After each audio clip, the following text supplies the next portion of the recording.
Hello guys, how are you doing? So जैसा कि हमने लास्ट एपिसोड में देखा था कि फेंग हान अपनी कल्टीवेशन करने के लिए उसी जगह पर बैठ गया था जहां पर वो आया था एंड उसने उस डीमन गर्ल से फाइट भी की थी, जिसके साथ ही वो दोनों बंदे भी उसके ऊपर स्पाई भी कर रहे थे। फिलहाल इस एपिसोड की स्टार्ट होती है एंड हम देखते हैं उन्हीं दोनों बंदों को जिन्हें ये नानथियान ने भेजा था एंड वो अभी भी उस चट्टान के पीछे ही छिपे हुए बैठे होते हैं ये देखने के लिए कि आखिर ये फेंग हान क्या करने वाला है। हालांकि हम देखते हैं कि फेंग हान ने फाइनली अपने ब्रेक थ्रू को कंप्लीट कर लिया था, जिसे देख के वो दोनों बहुत ही ज़्यादा हैरान थे एंड कह रहे थे कि इसकी माना फ्लक्चुएशन कितनी ज़्यादा खतरनाक है, इसने मैजिकल सीक्रेट रियल्म के ऊपर अपना ब्रेक थ्रू कर ही लिया है। मुझे तो बिलीव नहीं हो रहा कि आखिर इसके अंदर इतनी सारी सुपर नेचुरल पावर इतनी आसानी से कैसे आ चुकी हैं। ये सारी बातें तो ये नानथियान को बतानी होंगी, क्योंकि अगर हमने ऐसा न किया तो फिर हम बहुत ही बड़ी प्रॉब्लम के अंदर भी फंस सकते हैं।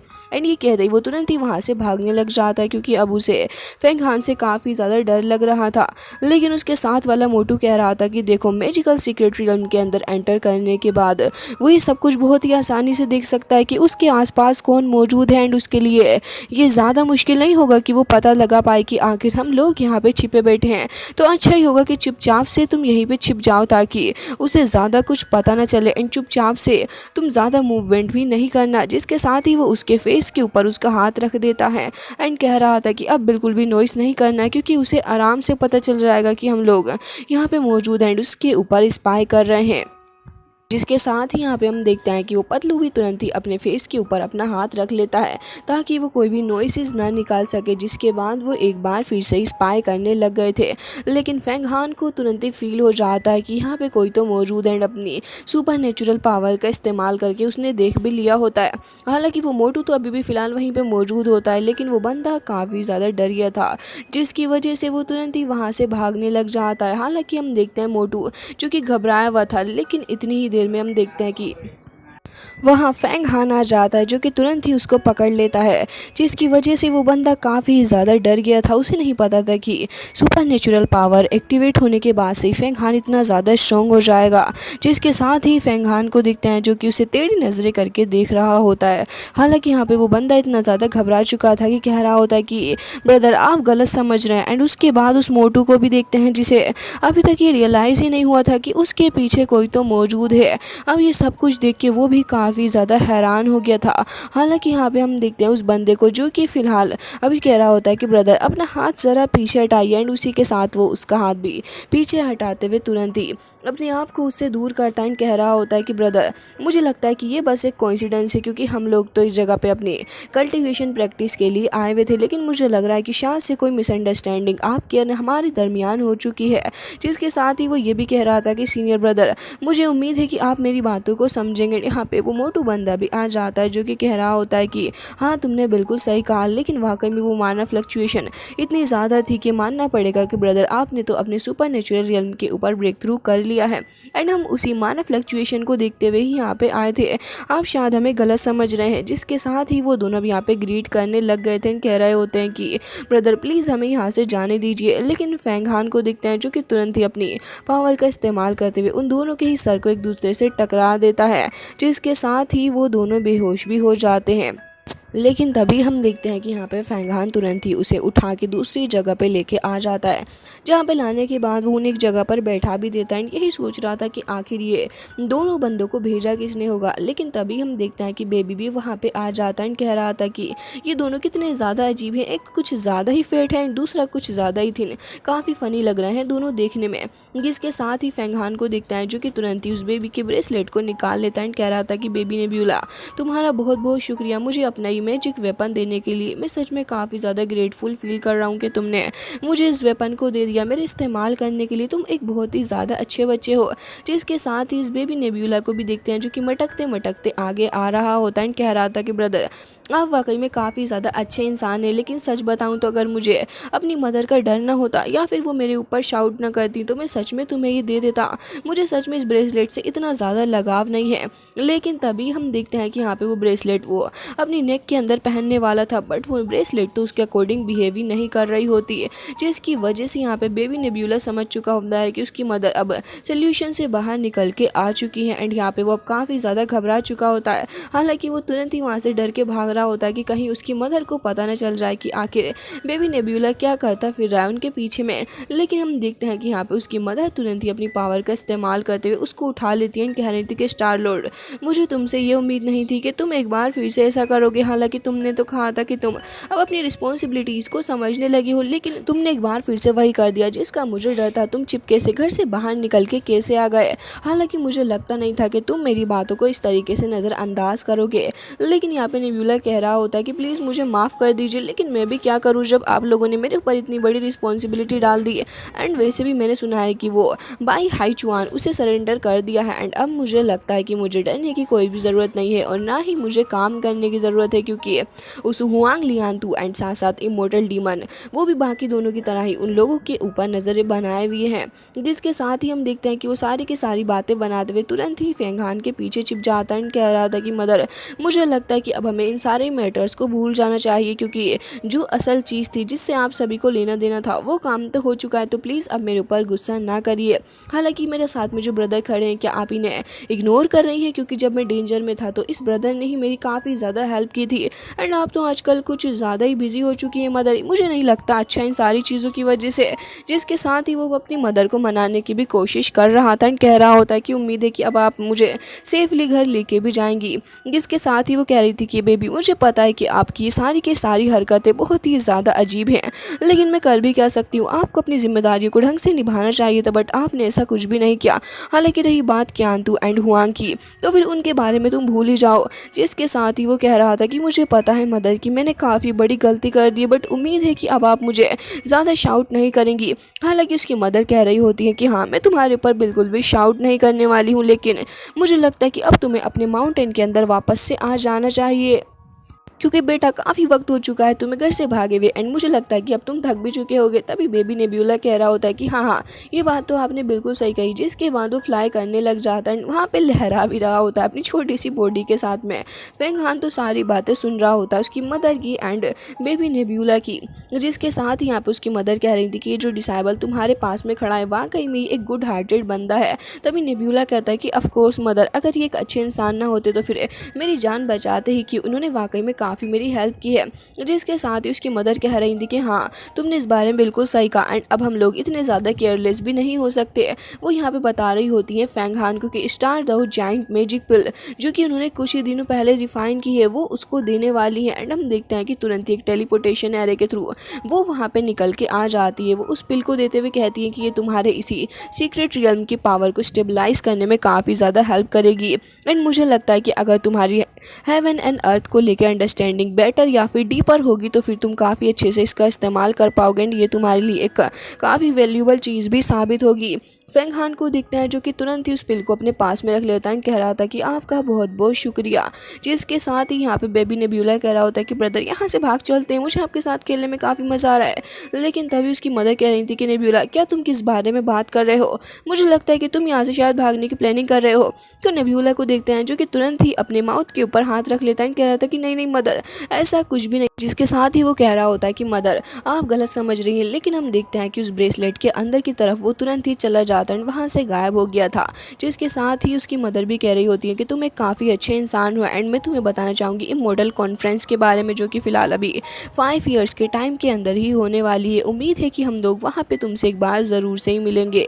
जिसके बाद हम देखते हैं कि वो ब्रेसलेट तुरंत ही वहाँ से डिसअपियर हो जाता है। तभी फेंगहान को देखते हैं जो कि इन सारी चीज़ों के बारे में सोचने लग गया था। तो ड्रैगन वहाँ पे अपीयर होता है एंड कह रहा था कि इमॉर्टल गेट स्टोन के साथ में ये चीज़ रिलेटेड है एंड मुझे लगता है कि ये जो दाओ कॉन्फ्रेंस होने वाली है वो हर 60 ईयर्स के अंदर ही होती है।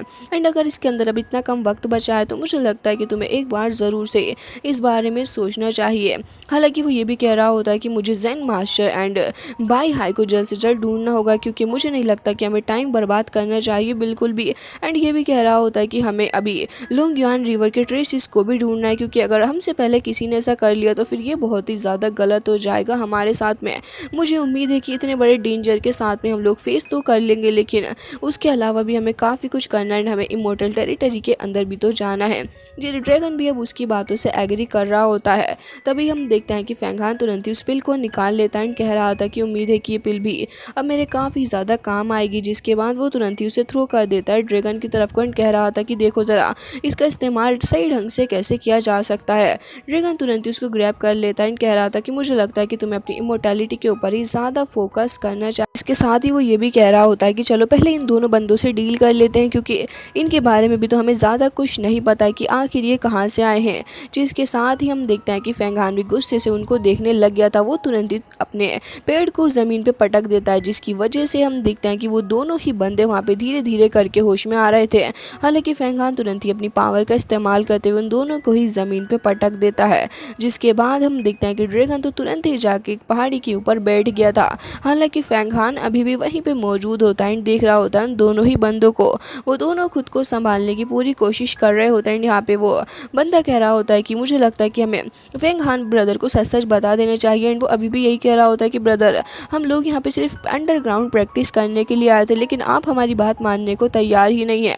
इससे ज़्यादा हमारा कुछ भी लेना देना नहीं है। ब्रदर प्लीज़ हमारी बात को समझिए। लेकिन यहाँ पे फेंगहान कह रहा होता है कि देखो मैं तुम्हें एक और चांस दे रहा हूँ, उम्मीद है कि तुम मेरी बातों को बहुत ही अच्छे से समझ जाओगे। लेकिन यहाँ पे वो दोनों अभी भी डर रहे होते हैं, बट वो कर भी क्या सकते थे, क्योंकि यहाँ पे पहले से ही इसकी सुपरनेचुरल पावर एक्टिवेट हो चुकी है, जिसकी वजह से दोनों ही काफ़ी ज़्यादा घबराए हुए हैं। तो मोटू तुरंत ही अब कह देता है कि हमें ब्रदर ये नानथियान ने भेजा था आपके ऊपर स्पाई करने के लिए। हालांकि हम लोग उनसे मना भी नहीं कर पाए, क्योंकि हम उनके सामने आखिर हैं ही क्या, जिसकी वजह से हमें आपके ऊपर स्पाई करने के लिए आना पड़ा। हालांकि ब्रदर ये नानथियान पहले से ही ऐसा करते हैं। वो काफ़ी सारे टैलेंटेड डिसेबल के अगेंस्ट ऐसे ही प्लानिंग वगैरह करते रहते हैं एंड काफ़ी सारों को तो उन्होंने मरवाया भी है। जिसके साथ ही यहाँ पे उस थिन वाले बंदे को भी देखते हैं, जो कि कह रहा था लेकिन ब्रदर प्लीज़ हमें माफ़ कर दीजिए, उम्मीद है कि आप हमारी सिचुएशन को समझें एंड हम भी सेम सेक्ट के डिसेबल ही हैं। जिसके साथ ही वो ये कह रहा होता है कि ब्रदर प्लीज़ हमें माफ़ कर दीजिए, लेकिन हमारी कोई ऐसी इविल इंटेंशन नहीं थी। हालांकि ये ब्रदर ये नानथियान के कहने पे हमें सब कुछ करना ही पड़ा। हालांकि वो फेक रोने का ड्रामा भी कर रहा होता है, बट बेचारे से रोया नहीं जा रहा था, जिसकी वजह से वो कह रहा होता है कि हमें बस एक बार आप हमारे सेक्ट रिटर्न जाने दीजिए, उसके बाद से हम आपको बिल्कुल भी तंग नहीं करेंगे। एंड ब्रदर ये नानथियान के साथ में भी सारी चीज़ें क्लियर कर देंगे कि हम अब आपके ऊपर स्पाई नहीं करने वाले हैं, प्लीज़ हमें मारिए नहीं। लेकिन हम देखते हैं कि फेंगहान यहाँ पे कह रहा होता है कि मैं चाहता हूँ कि तुम यहाँ पे ब्रदर ये नानथियान के साथ में कंटिन्यू करो एंड बाकी सब कुछ मैं खुद देख लूँगा। ये सुनते ही वो दोनों काफ़ी ज़्यादा हैरान हो गए थे। लेकिन हम देखते हैं कि यहाँ पे वो तुरंत ही अपने तिलिस्मांस को निकाल लेता है एंड कह रहा था कि अब देखो मैं तुम्हारे साथ क्या करता हूँ। जिसके बाद वो तुरंत ही वो तिलिस्मान उनकी बॉडी के अंदर इंजेक्ट कर देता है, जिसकी वजह से वो दोनों ज़मीन पे जाके गिरते हैं एंड उनके हेड पे भी काफ़ी ज़्यादा पेन भी हो रहा था। जिसके साथ ही वो दोनों कह रहे होते हैं कि ब्रदर आखिर ये सब कुछ क्या चल रहा है, एंड वो अपनी बॉडी को भी देखने लग गए थे। हालांकि यहाँ पे फेंगहान कह देता है कि देखो अब मैं तुम्हें बात क्लियर करता हूँ कि अब से तुम्हें ब्रदर ये नानथियान के लिए काम करना होगा, लेकिन रियलिटी में तुम मेरे लिए काम करोगे एंड सारी की सारी न्यूज़ जो मैं तुम्हें दूंगा तुम्हें वो सब कुछ जाके उसको बताना होगा। इन केस अगर तुम मेरी बात नहीं मानते हो तो फिर तुम्हारी ये जो कल्टीवेशन है वो तो डिस्ट्रॉय होगी, लेकिन तुम कहीं मुंह दिखाने के लायक भी नहीं रहोगे। जिसके साथ ही वो यहाँ पे अपने पास में रखी हुई डीमन नाइफ भी निकाल लेता है एंड कह रहा था कि अब से जब तुम मेरे लिए काम करने वाले हो तो फिर मैं तुम्हें डीमन नाइफ देता हूँ रिवॉर्ड के तौर पे। जिसे देखते ही वो दोनों काफ़ी ज़्यादा खुश हो गए थे, क्योंकि उन्हें ये रिवॉर्ड मिल गया था। हालांकि ये नानथियान ने उनसे वादा करने के बावजूद भी उन्हें रिवॉर्ड फिलहाल के लिए नहीं दिया, जिसकी वजह से यहाँ पे फेंगहान की रिस्पेक्ट वो दोनों अभी से ही करने लग गए हैं एंड कह रहे होते हैं कि ब्रदर अब से आप जो भी बोलेंगे हम आपके लिए करने के लिए तैयार हैं, क्योंकि आपने हमें स्टार्टिंग में इतना अच्छा रिवॉर्ड जो दिया है। जिसके साथ ही वो दोनों अब देख के ऐसा लग रहा है कि लॉयल्टी के साथ काम करने वाले हैं। लेकिन हम देखते हैं कि वो दोनों झुक के ग्रीट कर रहे थे, तो फेंगहान उन्हें कहता है कि ये सब कुछ करने की कोई ज़रूरत नहीं है तुम्हें। जिसके साथ ही वो उन दोनों को अपने पास में आने के लिए कह रहा था एंड कह रहा था कि अब जब मैं तुम्हें बोलूँगा कि तुम्हें यहाँ से चले जाना है तो तुम चले जाओ, और अब से मैं जो कुछ भी तुम्हें करने के लिए कहूँगा तुम्हें वो सब कुछ करना होगा। उम्मीद है कि तुम मेरी बात को समझ गए होगे। जिसके साथ ही हम देखते हैं कि अब वो दोनों काफ़ी ज़्यादा खुश हो चुके थे एंड कह रहे थे कि अब से हम आपके सारे ऑर्डर्स को मानेंगे। तभी फैंग हान को दिखते हैं जो कि कह रहा था कि उम्मीद है कि तुम मेरी बात को बहुत ही अच्छे से मानोगे, लेकिन अब तुम यहाँ से जा सकते हो। जिसके बाद हम देखते हैं कि वो दोनों तुरंत ही वहाँ से चले भी जाते हैं। हालांकि ड्रैगन को देखते हैं जो कि इस सब के बाद थोड़ा परेशान लग रहा था एंड कह रहा होता है कि तुमने इन दोनों को इतनी आसानी से कैसे जाने दिया। मुझे नहीं समझ आ रहा है कि अगर आगे चल के वो प्रॉब्लम खड़ी करेंगे तो क्या होगा, क्योंकि ये तो लोगों की लाइफ एंड डेथ का सवाल है। लेकिन तभी फैंग हान को देखते हैं जो कि कह रहा था कि ये लोग तो बस ट्रीजर के लालची होते हैं, इन्हें बस थोड़ा बेनिफिट के बारे में बता दो तो फिर ये कुछ भी कर सकते हैं एंड इनकी अपने खुद के कोई रूल्स ही नहीं है। जिसके साथ ही वो कह रहा था वैसे भी मैंने जो तिलिस्मान उनके अंदर इंजेक्ट किया है उसके थ्रू अगर मैं सोच भी लेता हूँ तब भी उनकी डेथ हो जाएगी, तो फिर मुझे परेशान होने की ज़रूरत ही नहीं है इन सारी चीज़ों के बारे में। तो ड्रैगन को देखते हैं जो कि कह रहा था कि हाँ ये बात तो तुमने बिल्कुल सही कही है। जिसके साथ ही वो कह रहा था कि जो कुछ भी हो मुझे लगता है कि अब हमें आगे बढ़ना चाहिए। जिसके साथ ही हम देखते हैं कि वो तुरंत ही उस लड़की को भी यहाँ पे बुला लेता है जिसने तुरंत ही उसे अपना पपेट भी बना लिया था। हालांकि यहाँ पे हम देखते हैं कि फैंग हान उसे जैसे ही देखता है वो अभी भी अपनी लवर के बारे में ही सोच रहा था। ड्रैगन उसे कह रहा होता है कि इस लड़की के पास में काफ़ी सारी पावर्स हैं, लेकिन अब मुझे लगता है कि ये लड़की अब से तुम्हारे साथ ही रहेगी क्योंकि इसका तुम्हारे साथ में रहना सही है। हालांकि मैंने इसके अंदर तिलिस्मान तो इंजेक्ट कर ही दिया है, तो तुम जब चाहो तुम सिर्फ अपने थॉट्स के थ्रू ही इसको मार सकते हो। लेकिन उसके बाद हम देखते हैं कि वो डीमन गर्ल कह रही होती है कि मेरा नाम मूलिन है एंड मैं एम्परर को ग्रीट करना चाहूँगी। वो तुरंत ही अपने नीज पे बैठ के ग्रीट कर रही होती है एंड कह रही थी कि उम्मीद है कि डीमन एम्परर आगे चल के सारे डीमन सेक्ट्स को यूनिटी के अंदर कन्वर्ट कर देंगे एंड उम्मीद है कि फिर हम सारे के सारे हमेशा के लिए ही ऐसे रहेंगे। हालांकि यहाँ पे हम देखते हैं कि फैंग हान को उसकी बात बिल्कुल भी नहीं समझ में आ रही होती कि आखिर वो उसे डीमन एम्परर क्यों कह रही है। जिसके साथ ही हम देखते हैं कि फैंग हान कह रहा था कि जो कुछ भी हो लेकिन आज से तुम्हें मेरी सारी की सारी बातों को मानना होगा। जिसके साथ ही वो ये भी पूछ लेता है कि आखिर तुम मुझे डी एम्परर क्यों कह रही हो, क्या तुम मुझे इस बारे में बता सकती हो। जिसके साथ ही हम देखते हैं कि यहाँ पे वो कह रहा होता है कि मुझे आज के बाद डीमन एम्परर को कहने की कोई भी ज़रूरत नहीं है। एंड इसी के साथ वो ये भी कह रहा था कि आज से तुम्हारा नाम फेंग शाओ लिंग है। एंड ये कहते ही वो तुरंत ही आगे बढ़ जाता है एंड कह रहा था कि तुम मेरी मेड हो तो प्लीज़ मुझे जेंटलमैन की तरह ही ट्रीट करना। उम्मीद है कि आगे से तुम मेरे साथ काफ़ी अच्छे से बिहेव करोगी जैसे मुझे उम्मीद है। जिसके साथ ही हम देखते हैं कि फेंग शाओ तुरंत ही खड़ी हो जाती है। ड्रैगन उसके कपड़ों को भी चेंज करने लग जाता है। हालांकि वो तुरंत ही फैंग हान के लवर की तरह उसे ड्रेस्ड कर देता है, जिसकी वजह से वो कुछ देर के लिए खुद भी हैरान हो चुकी थी अपनी ड्रेसिंग को देख के। एंड फैंग हान तो उसे देख के कुछ ज़्यादा ही सदमे में आ जाता है। वो तुरंत ही ड्रैगन की तरफ को देख रहा था एंड कह रहा था कि तुम आखिर ऐसा क्यों कर रहे हो। जिसके साथ ही ड्रैगन कह रहा था कि अच्छा तो तुम्हें ड्रेस पसंद नहीं, चलो कोई बात नहीं। एंड हम देखते हैं कि वो अब उसको थोड़ा और सिंपलीफाई कर देता है, लेकिन ये ड्रेस पहले जैसी ही थी। जिसके साथ यहाँ पे वो कह रहा था कि अब आगे क्या करना है वो सब कुछ तुम्हारे ऊपर है। एंड हम देखते हैं कि तुरंत ही वहाँ से गायब भी हो जाता है। हालांकि यहाँ पे फैंग हान कह रहा होता है कि अब से तुम मेरे साथ चलोगी। एंड हम देखते हैं कि वो लड़की भी यही कह रही होती है कि अगर मुझे एक बार मौका मिल जाए तो फिर मैं इसे छोड़ूंगी नहीं, इससे बदला तो ज़रूर से ही लूँगी। एंड ये भी कह रही होती है कि उम्मीद है कि हमारे सेक्ट के लोगों को इन सारी चीज़ों के बारे में बहुत ही जल्दी पता चल जाएगा, उसके बाद मैं इस लड़के को मार डालूंगी। एंड हम देखते हैं कि दोनों ही तुरंत ही वहाँ से निकल भी जाते हैं।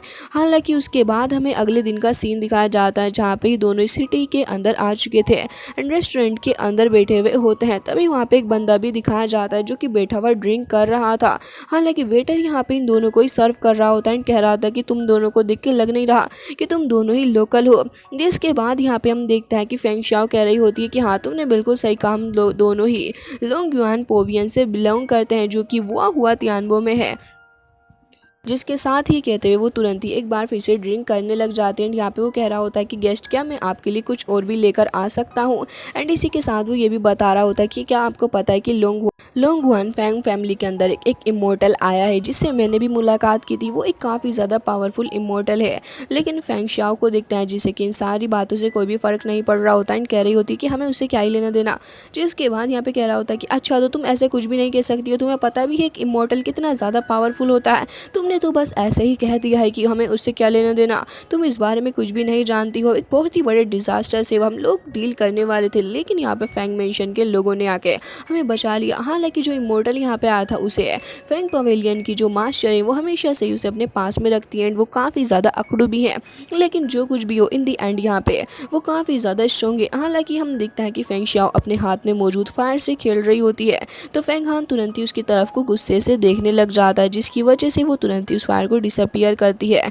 जिसके बाद उसी वेटर को देखते हैं जो कि आगे की बात को कंटिन्यू कर रहा था एंड कह रहा होता है कि मैंने उस इमोर्टल को उनकी वेडिंग के अंदर भी देखा था, जो कि फिलहाल एक काफ़ी ज़्यादा पावरफुल पर्सन है। फिलहाल तो मुझे लगता है कि तुम दोनों को सच में इन इतनी अच्छी इंटरेस्टिंग बातों में कोई इंटरेस्ट ही नहीं है, तो मैं यहाँ से जा रहा हूँ। जिसके बाद हम देखते हैं कि वो फूड लेने के लिए वहाँ से निकल जाता है। हालांकि हम देखते हैं कि यहाँ पे फेंग शाओ कह रही होती है कि हमें इन लोगों से सच में क्या लेना देना, लेकिन यहाँ पे फेंग हान को बाहर से किसी के चिल्लाने की आवाज़ आ रही थी, तो वो तुरंत ही उठ के खड़ा हो जाता है एंड हम देखते हैं कि अब वो विंडो के थ्रू देखने लग गया था। तो हम देखते हैं कि कुछ रिच लोग यहाँ पे कुछ पुअर बच्चों को मार रहे होते हैं और बहुत ही ज़्यादा बुरे तरीके से वो उसे पीट रहे थे, जिसे देखते ही फेंग हान को अपना बचपन भी याद आ जाता है, जहाँ पे लोग उसके साथ भी यही किया करते थे और बहुत ही बदतर तरीके से उसे मारा भी करते थे।